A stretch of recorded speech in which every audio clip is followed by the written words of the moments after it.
Aloha, it's Kiana, and here today's top Hawaii headlines from the editors at the Honolulu Star-Advertiser. Also, huge mahalo to Longs Drugs Hawaii for sponsoring the show. Head on over to your neighborhood Longs Drugs for all your shopping needs. A jury has convicted 19-year-old Erik Willis of second-degree attempted murder in the 2020 stabbing of a 17-year-old girl on Kahala Beach. On Thursday, Willis was found guilty of ambushing Melia Kalahiki while she was sunbathing, stabbing her 15 times. The teen was attacked from behind and suffered wounds to her neck, right shoulder, and hands. DNA from a blood stain on Willis's shoe matched Kalahiki's, and the suspect was seen on surveillance footage near the attack. Even though he was wearing a mask during the trial, Kalahiki was able to identify Willis by his eyes, eyebrows, and complexion.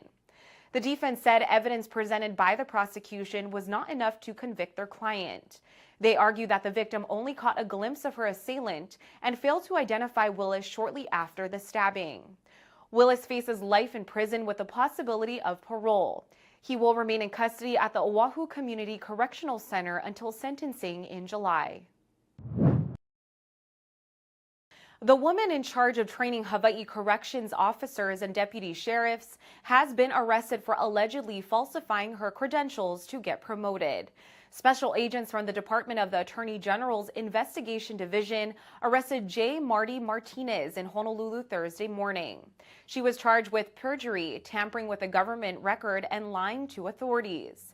The charges stem from alleged misconduct that took place from 2015 through 2019, while Martinez was employed by the Department of Public Safety.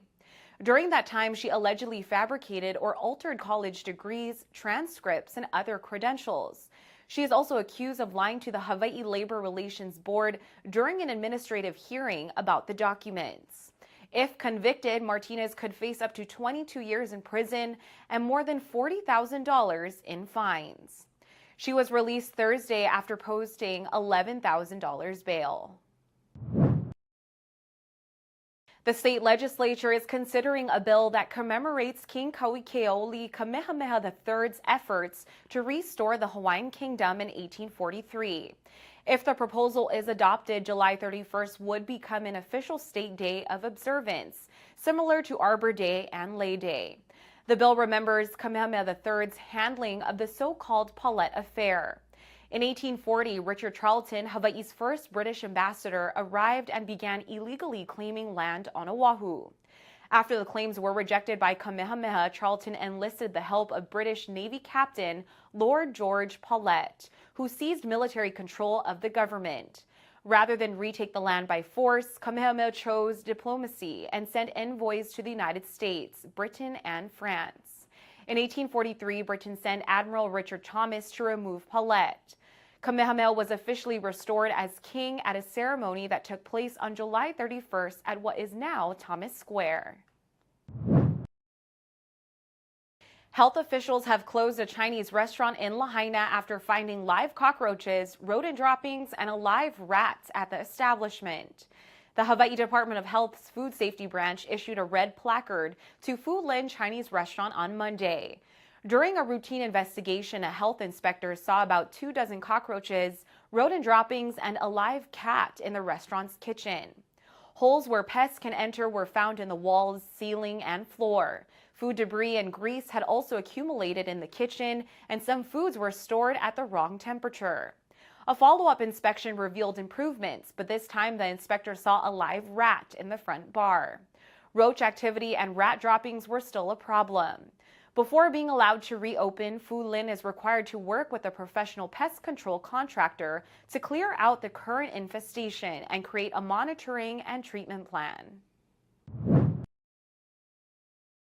Jack Johnson is holding a special Earth Day concert on Oahu's North Shore ahead of a summer tour for his new album, Meet the Moonlight. The concert will be held on April 22nd at the Kokua Learning Farm in Haleiwa, a community center established by the Kokua Hawaii Foundation. The foundation promotes local food, waste reduction, and environmental stewardship and was co-founded by Johnson and his wife, Kim, who serves as president and CEO. Johnson is promoting Meet the Moonlight with a 35-date summer tour that starts with a concert in Guilford, New Hampshire in June. The singer-songwriter's 8th studio album will be available on June 24th and is his first full-length release in 5 years. Fans can tune in to Johnson's Earth Day concert through @JackJohnson on social media. Concert time and additional details will be announced soon. For more on these stories and all the latest headlines, subscribe to the Honolulu Star-Advertiser. Visit Hawaii's top source for breaking news online at staradvertiser.com and download the Star-Advertiser mobile app. Mahalo, have a great day, and we'll see you back here on Monday.